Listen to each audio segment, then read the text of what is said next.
క్రీస్తు యొక్క మహిమ, మహత్యం, ఆధిపత్యం, అధికారం యుగములకు పూర్వమును ఇప్పుడును సర్వయుగములకును కలుగునుగాక.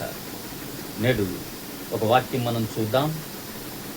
ఏలియా మరణాపేక్ష గలవాడై బదరీ వృక్షము కింద పడుకొని, నా పితరులు చేసినట్లుగా నేను ఇక చేయలేను నా ప్రభువా, ఇక నేను ఈ జీవించుట వ్యర్థం, నన్ను కూడా కొనిపొమ్మను అని ఆయన ప్రార్థన చేయగా దూత ఒకటి వచ్చి అప్పము, నీళ్ళబుడ్డి, అగ్నితోటి దిగినటువంటి నిప్పులతో కూడినటువంటి ఆత్మ అభిషేకము ద్వారా అతన్ని అనాయింటింగ్ చేయగా అతను మరణాపేక్షను విడిచి ముందుకు సాగిపోతూ ఉన్నారు కదా.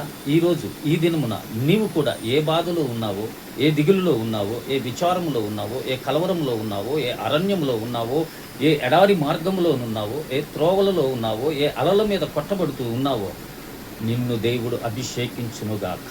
ప్రతి విషయములోనూ దేవుడు నీకు తోడుగా ఉండునుగాక. ఎందుకు బాధపడుతున్నావు ఏలియా? ఎందుకు ఏలియాకి అప్పం తెచ్చిపెట్టాడు? ఎందుకు నీళ్ళగుడ్డితో నీళ్లను పెట్టాడు? ఎందుకు అగ్నితోటి వేడి చేసి అతనికి ఆహారమును అందింపచేశాడో తెలుసా? దేవుడు ఆయనతోటి దేవునికి చాలా పని ఉంది. సిరియా దేశం మీద అజాహేలుకు పట్టాభిషేకము చేయాలి. అంత మాత్రమే కాదు, ఇశ్రాయేలు దేశంకు నింషి కుమారుడైన యోహుకు పట్టాభిషేకం చేయాలి.